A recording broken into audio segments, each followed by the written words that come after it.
Toda fortaleza, ela nasce de um pensamento.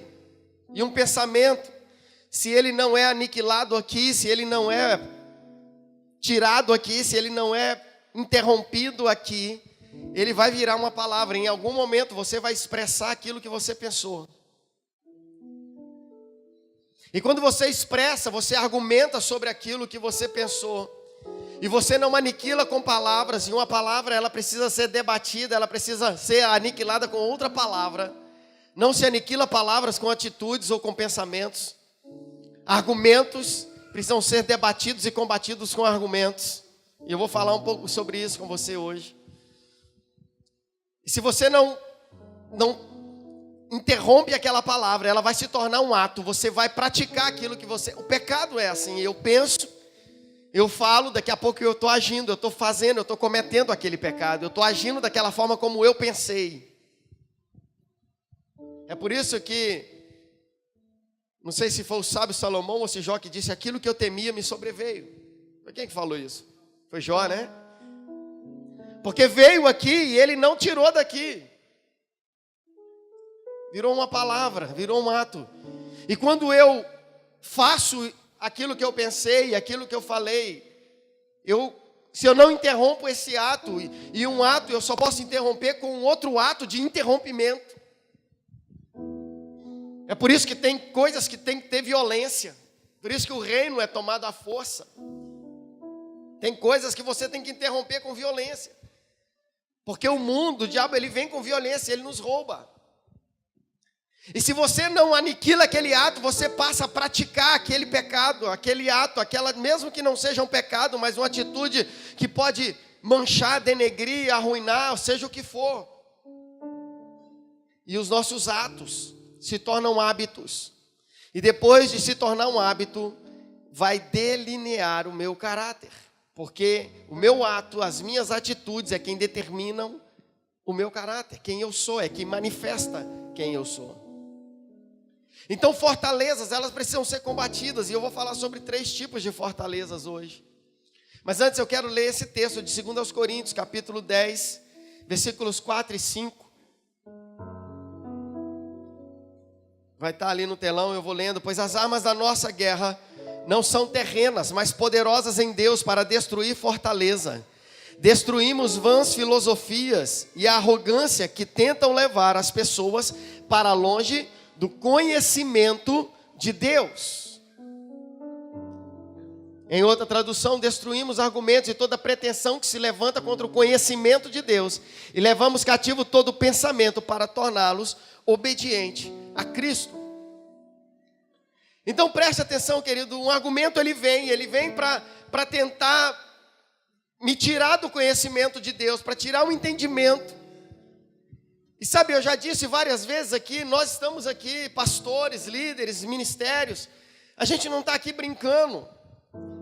A gente não está aqui pegando a palavra do pastor tal e trazendo para vocês porque ela é bacana. Deixa eu falar uma coisa sobre relacionamento com você. Nós vivemos um tempo em que os relacionamentos se tornaram virtuais. Os nossos amigos, esses dias eu falei, Áquila, como é que eu faço para olhar quantos amigos eu tenho no Facebook? Ela falou, entra aqui e tal, e eu entrei, tinha lá, sei lá, nem lembro, 150 mil. Não, mentira. Tinha isso tudo não. Tinha lá acho que uns 4 mil e alguma coisa. E eu olhei e falei, que mentira, eu não tenho 4 mil amigos. E tem pessoas lá no meu Facebook que conversam comigo, que me pedem direção, que trocam ideias, que me mandam figurinhas de bom dia. Os nossos relacionamentos se tornaram pelo WhatsApp. E graças a Deus que eu não gosto de WhatsApp. Vou até contar o que aconteceu esturdia. O Júlio estava comigo. Eu não ouço áudio. Não me manda áudio no WhatsApp, não, porque se tem um negócio que me deixa triste é ficar ouvindo áudio. Até porque eu já me peguei ouvindo e falei, tá, então tá bom. É áudio.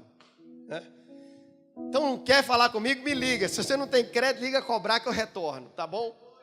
Glória a Deus. Mas uma pessoa me mandou um áudio. E o áudio que ele me mandou, eu não ouvi. Era só 43 segundos. Antes eu não ouvia os de 4 minutos, agora até os de 40 segundos eu não estou ouvindo. Mas enfim, nós estávamos em uma reunião, terminamos aquela reunião e eu resolvi ouvir o áudio. E o áudio, o cara falava assim: pastor, me socorre, corre para cá porque eu já até tirei o negócio do fogão. Falei, pronto, se ele tirou o negócio do fogão, é a mangueira do fogão, ele está suicidando, ele mandou correr para lá. E eu chamei, vão comigo, nós vamos lá socorrer o cara que está suicidando. Cheguei desesperado lá, preocupado, tinha alguém no carro com a gente, falando, eu não vou entrar, que se ele tirou o negócio do fogão, vai que na hora que eu entrar ele risca um fogo, e pega fogo, e queima tudo. E aí, queridos, ele tinha tirado os negócios do fogão, como é que chama? Sabe, de abrir os registros. Ele tinha tirado, ele teve um motivo dele para tirar, porque ele estava sendo perturbado, enfim. Mas os nossos relacionamentos hoje se tornaram virtuais. Eu estava comentando com algumas pessoas que às vezes chega alguém para mim e fala assim, pastor, eu ouvi a pregação do Luiz Hermínio e ele disse isso, e que tremendo. Eu também ouço, também gosto. Mas na minha cabeça eu fico pensando, poxa vida, eu falei isso domingo passado aqui no culto e o cara não ouviu. Não, porque agora eu estou ouvindo o David Leonardo. Também ouço, o cara é bom, pode continuar ouvindo. Mas eu prefiro ouvi-lo do que sentar frente a frente, tete a tete, olho no olho com o meu pastor e ver ele apontando o dedo no meu nariz e dizendo, você precisa mudar de vida. Porque os relacionamentos virtuais, eles não nos perturbam e ele não nos toca nas nossas feridas. É por isso que eu estou aqui para dizer, cuidado com os seus relacionamentos virtuais e espirituais. Cuidado com o que você está ouvindo, porque você pode estar ouvindo exatamente aquilo que você quer ouvir e não aquilo que você precisa ouvir. Hoje eu contei para os líderes sobre uma bênção que eu recebi de um pastor que eu conhecia, que se tornou meu amigo e que hoje ele mandou uma mensagem para mim assim, bom dia, filho. E eu chorei, porque eu tenho orado e dito, Deus, me dá um pai, eu preciso de um pastor, eu preciso de alguém que cuida de mim. E eu já estou vendo o Senhor respondendo a minha oração. Então, queridos, a gente tem que parar de buscar esses relacionamentos virtuais no nível da espiritualidade. Eu estou lendo um livro que eu ganhei, o Albert me deu um livro de presente do Luciano Subirá, que tem muito a ver com a gente, até que nada mais importe. Sabe, e eu leio aquele livro, Júlio, e eu leio ouvindo o Luciano Subirá. Você acredita? Porque ele tem um jeito de ministrar, e ele tem um jeito de falar diferente, né? Eu estou tentando até imitar, mas não consigo. E eu gosto de ouvir o Luciano Subirá, eu gosto de ler. E eu estou lendo o livro, mas eu estou ouvindo ele falar, por quê? Porque eu estive perto dele, eu ouvi ele ministrou na minha vida. Então a gente precisa parar de gerar e de andar por relacionamentos virtuais e começar a ter relacionamentos reais. Às vezes uma criança que está do seu lado tem uma palavra muito mais poderosa para mudar a sua vida do que o pastor que você fica lá se debruçando noites a fio, ouvindo áudios e vídeos e sei lá mais o que. Eu não estou dizendo para você parar de fazer isso, mas eu estou dizendo não troque relacionamentos reais por relacionamentos virtuais. Não toque um Deus te abençoe, um bom dia de alguém que pode te abraçar e te tocar por uma palavra poderosa que vai afagar o seu coração. As nossas mensagens também estão no YouTube. As nossas pregações também estão lá. Os nossos cultos também passam ao vivo. Tem pessoas que estão assistindo hoje, alguns até que avisaram, pastor, não vamos poder estar no culto, mas vamos estar acompanhando pela live. Eu não estou dizendo que você nunca deve fazer isso, mas eu estou dizendo não troque os seus relacionamentos interpessoais por relacionamentos virtuais. Porque são desses relacionamentos virtuais que a nossa mente vai sendo gerada em inverdades. E daí a pouco eu estou andando pelos meus próprios interesses, preceitos e vontades. E quando eu sou tocado, eu digo, não, eu sou maduro, eu sou pastor há tantos anos, eu tenho 42 anos, eu sou casado há 20. Quem é você para falar de casamento comigo? Eu sou casado há 20 anos, ei, talvez alguém que casou ontem está vivendo algo tão lindo e tão poderoso que eu ainda não vivi, e ele está dizendo, por favor, pastor, deixa eu te falar o que eu estou vivendo, porque o que eu estou vivendo é poderoso. Ninguém é tão rico que não precise de nada, e ninguém é tão pobre que não tenha nada para dar. Sempre alguém vai ter alguma coisa para dar para você, amém? Entenda isso e acredite nisso.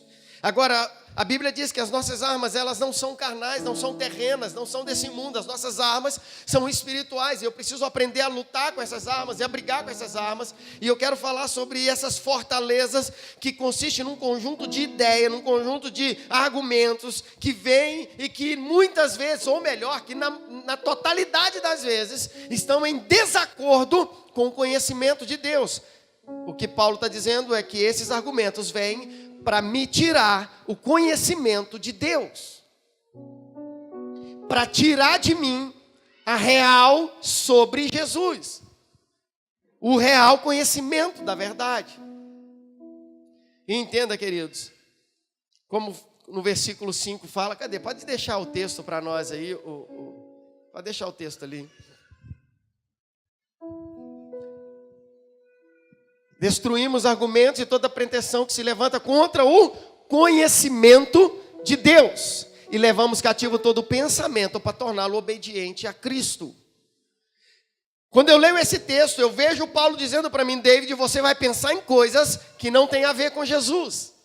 Você vai pensar em coisas que não tem a ver com Deus. E você precisa estar atento a isso. E lutar com armas espirituais contra isso, para você não incorrer no erro.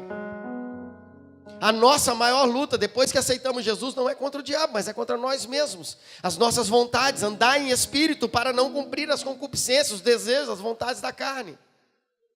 É uma luta todo dia, o dia todo. E como eu disse para você, esse conjunto de ideias, de conceitos, de preconceitos, de um monte de coisa, elas vêm para nos afastar do pleno conhecimento de Deus. E entenda, quando eu sou afetado, não apenas a minha vida, mas regiões inteiras são afetadas com esses argumentos. Sabe, a Bíblia é radical em alguns assuntos, e eu sou apaixonado pela Bíblia. Por exemplo, a Bíblia diz, olha, se tem alguém no nosso meio fazendo uma lei de ciência, aos tais, se tem pessoas, as tais, nem cumprimenteis. Se você conhece alguém que é fofoqueiro, que é mentiroso, a Bíblia diz para você nem cumprimentar essa pessoa. Pastor, mas eu tenho que amar essa pessoa. Tá, você tem que amar, mas não cumprimente. Há um texto bíblico que diz que se eu deixar ela me tocar, eu não lembro agora, mas depois a gente pode pesquisar, porque de vez em quando eu falo alguma coisa, alguém me questiona lá fora, então já questione a si mesmo e procura aí. Mas tem uma palavra que diz, se eu deixar alguém me tocar, eu me torno participante do pecado dessa pessoa. Isso é muito sério. Eu preciso estar atento a isso, querido, porque de repente eu estou andando debaixo de um legado de maldição. Escuta o que eu estou te falando. Você quer conhecer uma pessoa amargurada? Olhe para quem está em volta dela. Todos são amargurados. Você quer conhecer uma pessoa fofoqueira? Olha quem anda com ela. Todos que andam com ela são fofoqueiros também. Os espíritos se atraem. Então eu tenho que estar atento a isso, querido, porque o diabo, a intenção de Satanás é criar argumentos para te afastar do pleno conhecimento de Deus. É te afastar da presença, daquilo que Deus está fazendo. Olha, Deus está fazendo, eu não acredito. Eu brinco, né? Se alguém não gosta de mim, eu não gosto do David. Procura alguém que gosta de mim, para você falar que não gosta de mim. Se você procurar alguém que também não gosta, vai só alimentar o seu não gostar. Porque talvez você não gosta, mas está doido para gostar. Porque eu sou um cara bonito, charmoso, cheiroso.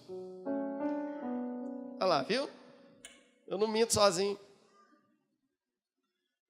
Talvez você está doido, não, eu queria tanto andar com o pastor, mas eu fui conversar com o Alonso não gosta muito de mim. Eu fui conversar com o Alonso falou mal, falou que o pastor é chato, então eu não vou. Você gosta de mim, Alonso? Amém. Não? Depois quando eu virei, né, assim, mais ou menos. Hoje ele tá bonzinho, assim, que o pai dele e o irmão dele tá aqui vigiando ele, eles estão ali, na primeira fila ainda, sentaram logo na frente. Que bom que vocês sentaram aí, para ele ficar quietinho, comportado hoje. Então não procura pessoas que não gostam. Olha, se você, querido, se você está, exemplo, você está doido para abrir uma loja. Vou abrir uma loja, uma camisaria. Eu estou com muita vontade de abrir uma camisaria. Tem aquele cara que teve aquela camisaria famosa em Valadares que fechou. Deixa eu ir lá conversar com ele. Se ele teve e fechou, é sinal de que não deu certo. Se não deu certo, certamente o que ele vai falar para você não vai te servir. Procura aquele que abriu e que deu certo, e que está bombando, e que está vendendo, as coisas estão acontecendo. Porque ele vai dizer para você, eu tenho um pastor que vocês sabem, eu não vou falar que é o Flamarião para ninguém ficar sabendo. Mas eu sempre quando eu ia, tem muito tempo que eu não converso com ele, mas sempre quando eu ia lá, o Alexandre sabe disso. O Alexandre é 50%. É verdade ou não é, Alexandre? A gente chega lá, eu falo com os meninos, eu ia no gabinete dele para conversar, para bater papo, mas às vezes eu estava frustrado, Alonso. Estava triste. E eu chegava lá e ele falava, David, Deus te chamou para conquistar, você é um leão. Eu entrava igual um gatinho e saia igual um leão. Porque o cara está dando certo naquilo que ele faz. Então ele tem uma palavra certa sobre aquilo que está dando certo. Agora você é bobo, porque você só procura gente que... Você olha para o cara está com a cara... Deixa eu ir lá ver, né? A pregação do pastor hoje, o que você achou? Aqui não tem nada de Deus. Procura quem está rindo, procura quem está feliz, quem está falando yes, quem está dizendo glória a Deus, aleluia. É isso mesmo, pastor, eu estou nessa pegada. Se não está chegando aí, procura a pessoa que está recebendo.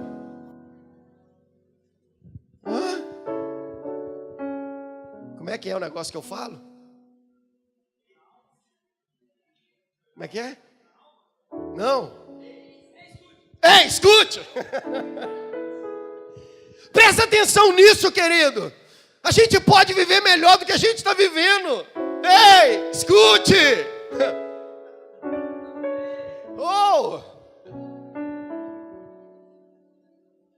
Nós temos que lutar contra isso. Tem um versículo de Coríntios. Cadê o outro versículo que eu pedi? Eu até citei ele já aqui. Não se deixem enganar. As más conversações corrompem os bons costumes.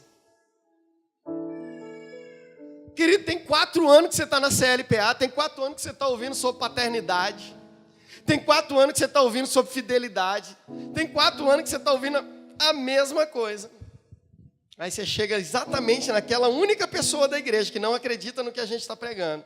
Fala, o que você acha? Não, mas isso não é bíblico, não. Isso tem nada a ver, não. Mas não te mostra na Bíblia também. É só a convicção da cabeça da pessoa. E aí você vai por ela. Tem 100 dando certo, você vai acompanhar o 1, 2, 3, a meia dúzia que está dando errado. Deixa de ser bobo, filho. Você acha que o diabo vai usar alguém lá de fora? Não, ele vai usar alguém que está perto. Ele é estratégico. O segredo da estratégia é você ver além do inimigo. É você estar mais esperto do que é por isso que Jesus provocou. Os filhos das trevas são mais astutos que os filhos da luz. O segredo é ver na frente. Enquanto você vem com a sua farinha, com o seu fubá, o meu angu já está pronto há muito tempo. O segredo de não tomar rasteira é pular antes. É estar esperto. Você está entendendo? Aleluia. Nós vamos derrubar e destruir essas fortalezas que nos corrompem, que corrompem os bons costumes, aquilo que está sendo gerado em nós. Renunciando a mentiras que são contra o conhecimento de Deus. Querido, eu não estou dizendo para você acreditar só no que o David fala, porque só o que eu falo aqui é muito pouco. Eu estou falando para você acreditar na Bíblia, na palavra de Deus. Você já parou para pensar o que a Bíblia diz que você é? Você já parou para pensar o que a Bíblia diz que você vai fazer e vai ser? E aonde você vai chegar? Você já parou para... queridos. De repente eu começo a ressignificar aquela música do tempo... Deixa eu ver aqui, alguém... O pastor Júlio, é pastor Júlio, né? O pastor Júlio está lá atrás, ô bênção. Glória a Deus. Amém, querido. Sabe, aquelas músicas antigas, quem é o mais velho de crente aqui na igreja? É o pastor Alonso, 75 anos. Tinha a música bem antiga que falava assim, tropeça aqui, cai acolá, mas de novo levanta e começa... de novo levanta aí, né? Olha lá, pá. Olha lá, ó, Dinalvo, Liga, a galerinha ali, tudo conhece, ó. Quando eu assumi a igreja como pastor titular, eu proibi de cantar essa música. Eu falei, não tem, crente não tem esse negócio de tropeça aqui, cai acolá. Crente está sempre de pé. E aí eu aprendi uma coisa, para não tomar rasteira, é só eu pular antes. O diabo vai tentar dar rasteira o tempo todo, mas quando ele vem eu pulo. Opa, aqui não. Você perdeu, mais uma vez. Ele pode até tentar, mas você está esperto, você está ligado. Destruir fortaleza é aniquilar todo argumento mentiroso, toda mentira do diabo que vem para tentar te desfazer, para desconstruir a verdade que Deus está gerando no seu coração. Deixa eu dizer uma coisa para você, querido, não existe nada melhor do que ter um pai espiritual. Se tem uma verdade poderosa que nos alcançou, é a verdade da paternidade. Hoje, na nossa reunião de líderes, a gente falou sobre isso. Na verdade, a gente se deliciou sobre isso. Porque é a verdade que eu tenho alguém que eu posso me debruçar, que eu posso contar as minhas mazelas, e que ele não vai olhar. Sabe como é que pai é, né? Eu vou pegar no pai do seu pai hoje. Né? Mas pai é um bicho bobo, é ou não é, pastor Alonso? O filho vai lá, pisa na bola e faz... Ô pai, não, meu filho, vem cá. Nós vamos tentar de novo, vai dar certo. Ô pai, eu caí de novo. Não, meu filho, mas vai dar certo, sabe por quê? Porque Deus te fez para dar certo, nós vamos chegar lá. E aí você fica aí nessa bobagem. Não existe paternidade. Porque não existe, meu filho. Se não existe para você, porque você não está deliciando disso, você não está vivendo isso. É bom ou não é, queridos? Você que está vivendo isso. É bom ter um colo, um ombro, né, Cacá? Alguém que eu posso mandar uma mensagem de WhatsApp de 4 minutos de áudio e saber, não, essa hora é quando ele olhar, ele vai, mesmo ele não gostando, ele vai ouvir, porque ele é meu pai espiritual. Meia-noite, 1h da manhã, vou ligar, porque eu sei que ele vai me atender. Amém? Amém? Então aniquilar esses argumentos é exatamente ir contra as mentiras que o diabo traz contra o conhecimento de Deus.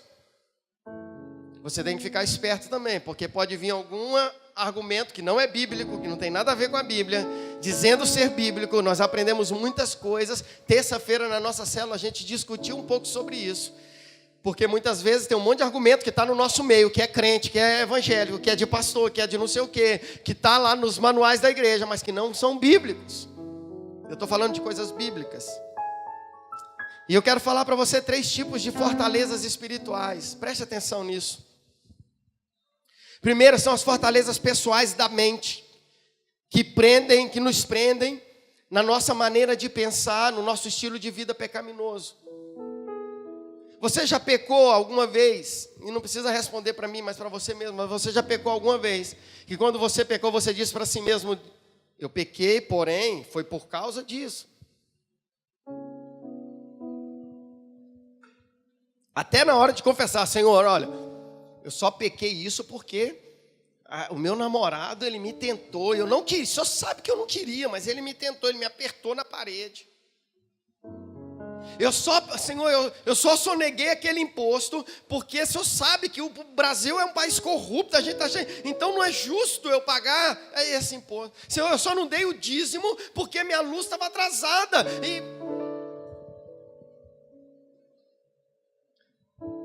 Fortalezas pecaminosas na mente, que criam estruturas para maquiar a verdade de Deus para você. E aí você não consegue romper, por quê? Porque está aqui. E aí você precisa lutar contra essas convicções erradas, contra padrões, contra estilos de vida errados. Você precisa combater isso.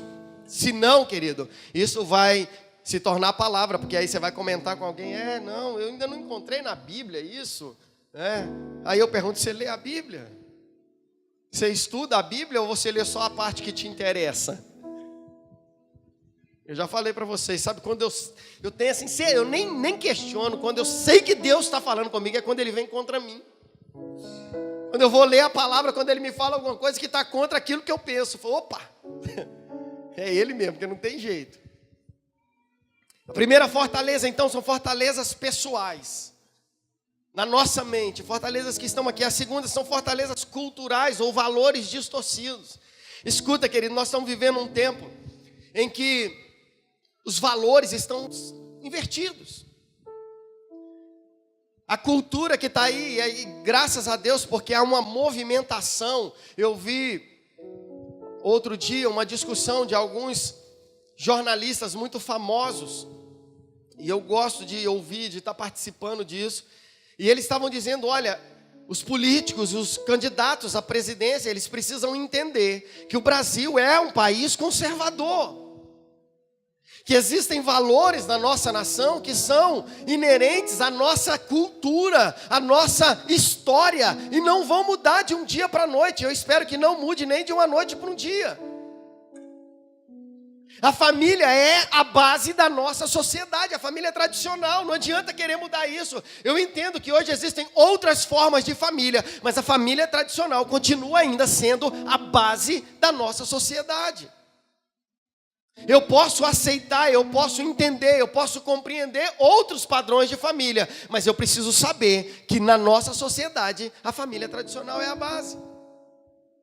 Só que existem fortalezas culturais que vêm para tentar mudar, para tentar tirar a igreja do seu lugar, afastar a igreja do conhecimento de Deus, afastar a igreja da verdade de Deus. E você precisa estar pronto e posto em Deus para lutar contra esses argumentos.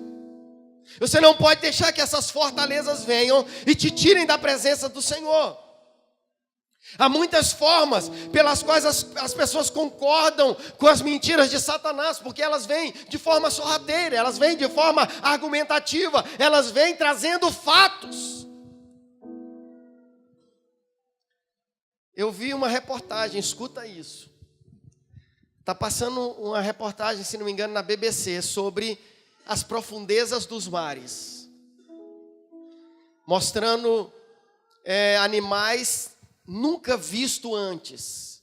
Criaram um submarino lá bem pequenininho, mas muito potente, que aguenta a pressão da água, e ele está descendo em lugares nunca visto antes. E eles mostraram um peixe. Eu e a Acla assistimos essa reportagem. Um peixe que num determinado período da vida dele, ele se transforma. Ele nasce macho e num determinado período ele se transforma em fêmea. E aí, quando ele se transforma em fêmea, as outras fêmeas que estão em volta dele, porque não tem um macho, algumas delas então vão para um lugar e ficam lá escondido, e elas começam a mutar para se transformar em macho. E aquela que mais se transforma, ele tem um caroço assim na cabeça, não é à toa que ele tem um chifre. E aquela fêmea que fica maior e com um chifre maior, se torna o macho daquele cardume. Você entendeu, queridos, que até na natureza há deformação, há deturpação. E aí os homens pegam esse argumento e trazem, está vendo? Se lá tem, aqui também tem. Tá, eu sei que tem, eu sei que acontece. Agora, eu não preciso aceitar isso como regra de fé e prática, como vida, como padrão, como modelo. Porque o modelo é aquilo que é funcional, é aquilo que funciona, aquilo que dá certo. É o homem e a mulher que se casam para gerar filhos. Porque homem com homem, mulher com mulher não gera filho. É impossível.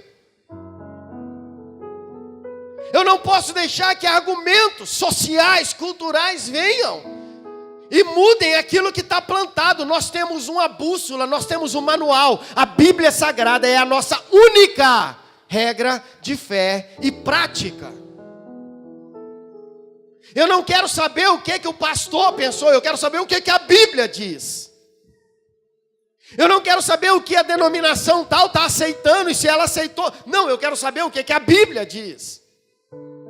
O que a palavra de Deus fala a esse respeito. Então, querido, cuidado, porque a segunda fortaleza são as fortalezas da nossa sociedade, culturais, valores, que vêm e que não estão de acordo com a palavra do Senhor, mas de acordo com as trevas. São argumentos mundanos, são argumentos demoníacos, são argumentos infernais. Colossenses capítulo 2, versículo 8. Tem esse texto aí, Igor? Eu acho que esse eu não pedi para você colocar. Colossenses 2:8, você colocou?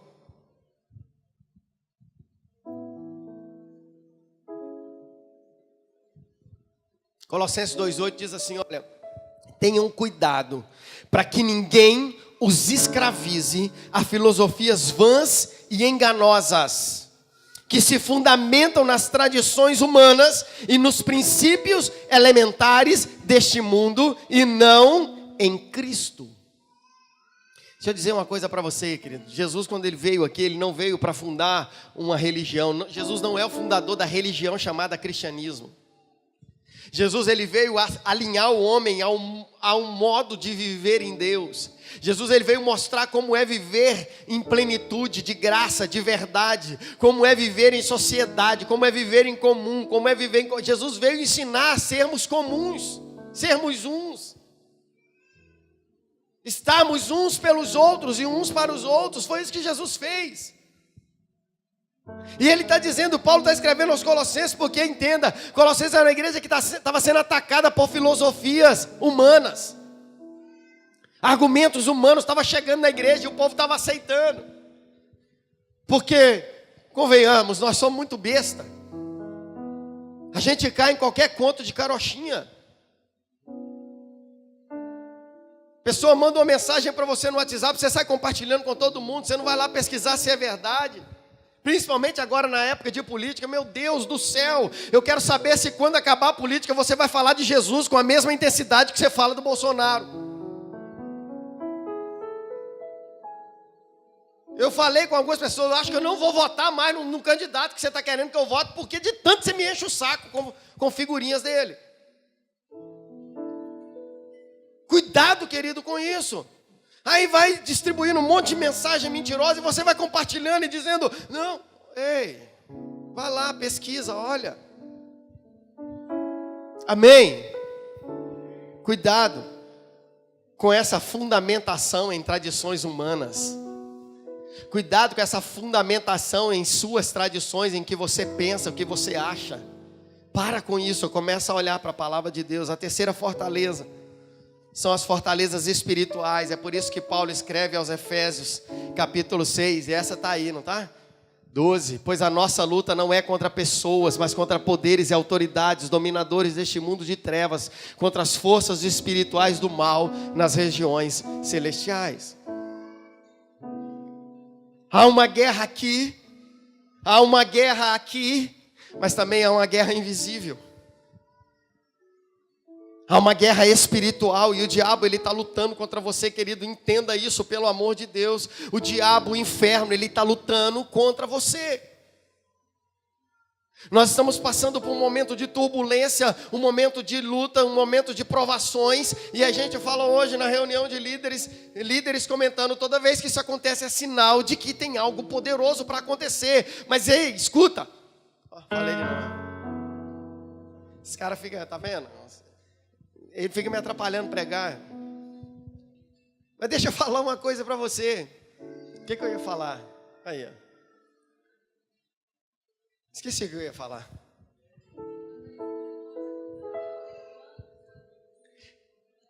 Nós somos seres humanos.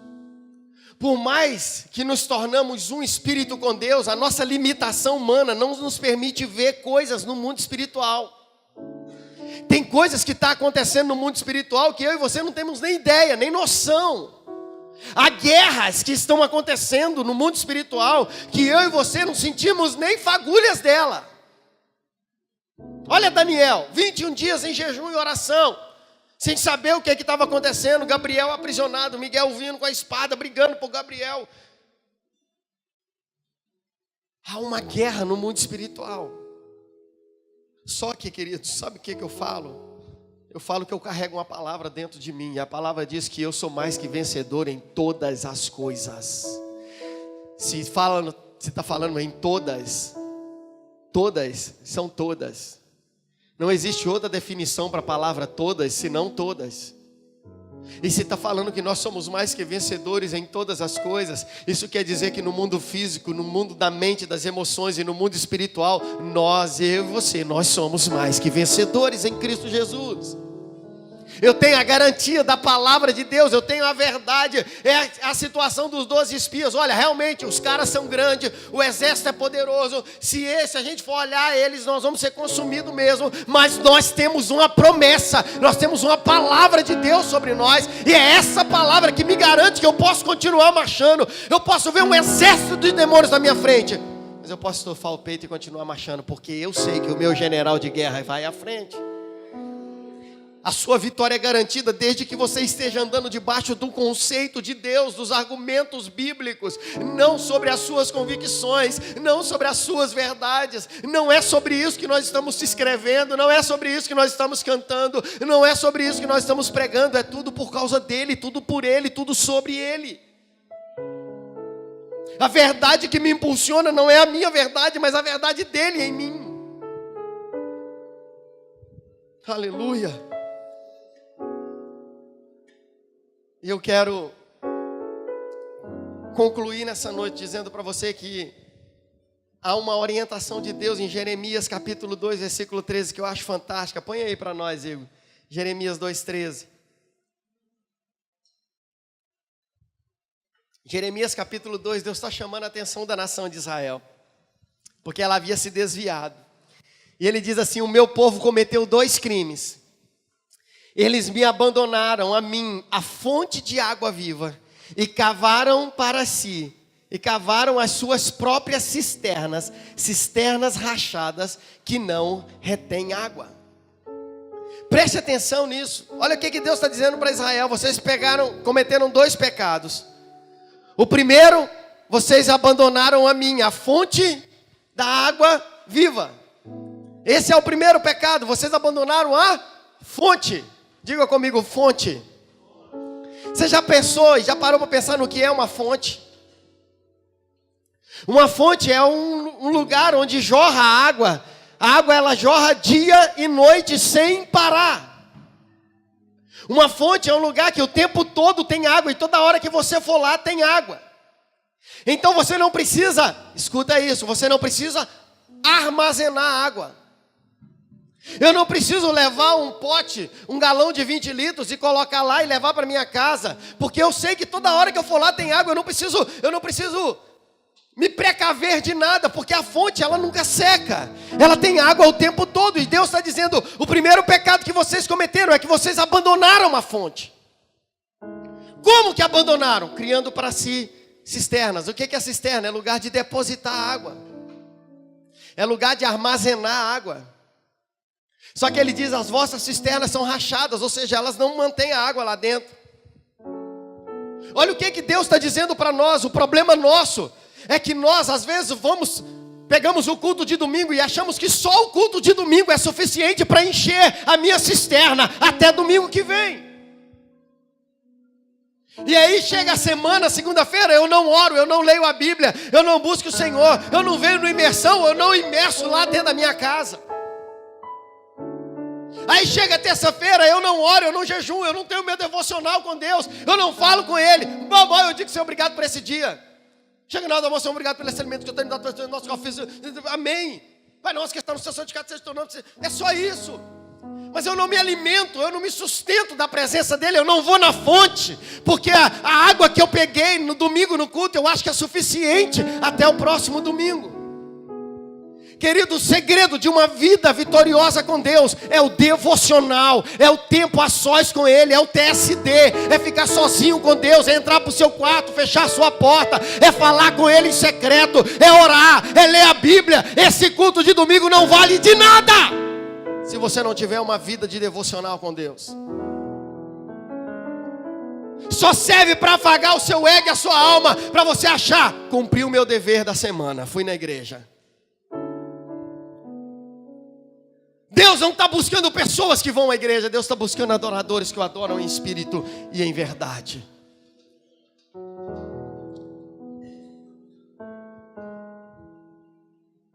No reino, eu coloquei aqui, no reino não há estoque de unção, não há. Deus não vai derramar algo sobre você hoje que vai servir para amanhã. Olha lá no maná no deserto. Deus mandava o maná naquele dia, para aquela hora, e dizia: não estoquem, não guardem. Alguns ainda inventaram de fazer e guardavam. No outro dia estava seco, murcho, podre. O seu contato com Deus hoje, é para agora, é para você sair daqui determinado a ter uma vida de intimidade relacional com Ele. Não adianta você querer, não, mas é porque eu não oro. Né? Teve alguém que mandou uma mensagem para mim um dia: olha, pastor, eu não estou indo na igreja, mas eu falei: mas o quê? O ir na igreja é um sinal de que você está bem com Deus, que você está vivendo em comunhão. Não ir à igreja é um sinal de que tem alguma coisa errada. Não orar é sinal de que tem alguma coisa errada. Não ler a Bíblia é sinal de que tem alguma coisa errada. O pecado é que abandonou a fonte e fez para si cisternas. Querido, eu queria que você abrisse mão da sua cisterna hoje. Eu queria que você terminasse de entulhar ela, de tampar ela e dizer: eu não vou usar mais a cisterna. Todo dia eu vou beber da fonte. Eu vou na fonte, eu vou me alimentar. Vinde, todos vocês que têm sede, bebam de graça da fonte da água da vida. Essa é a promessa da palavra do Senhor para mim e para você. Eu já falei, eu almejo o dia que eu não vou precisar estar aqui na frente. A gente vai vir para cultuar, como acontece no Imersão. A gente vem e fica aqui, chapando os cocos.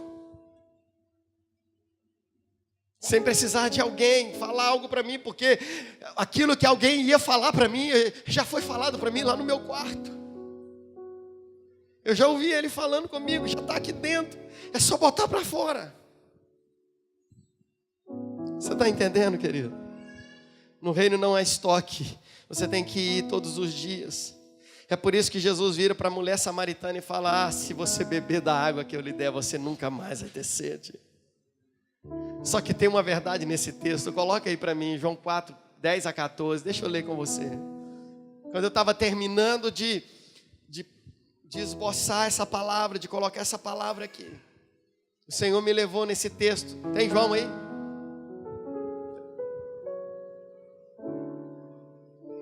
Não, esse aí eu já falei. É o outro.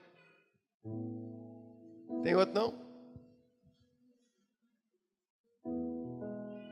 João capítulo 4. Você não colocou aí não?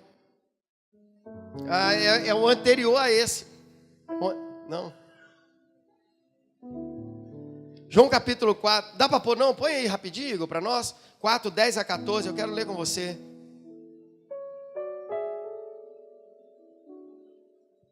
Mas pode pôr, enquanto você está pondo o outro, põe o 38 então desse texto que você colocou aqui. Pode pôr aí. Quem crê em mim, como diz a Escritura, do seu interior fluirão rio de água viva. Quando eu estava terminando de esboçar esse texto, o Senhor estava falando comigo e eu falei: Senhor, então é isso, eu preciso estar na fonte, eu preciso estar em Ti todo o tempo. O segredo é esse, eu tenho que abandonar a minha cisterna. E a cisterna fala exatamente dos argumentos, fala exatamente das convicções, fala exatamente daquilo que está na minha mente, que são fortalezas que foram criadas para que eu não avance, para cercar a minha vida. E aí em João 7,38 ele diz que aquele que crê nele, ele fala: vinde, no 37, vinde, bebei da água da vida. Aquele que crê em mim, como diz a Escritura, rios de água viva fluirão do seu interior.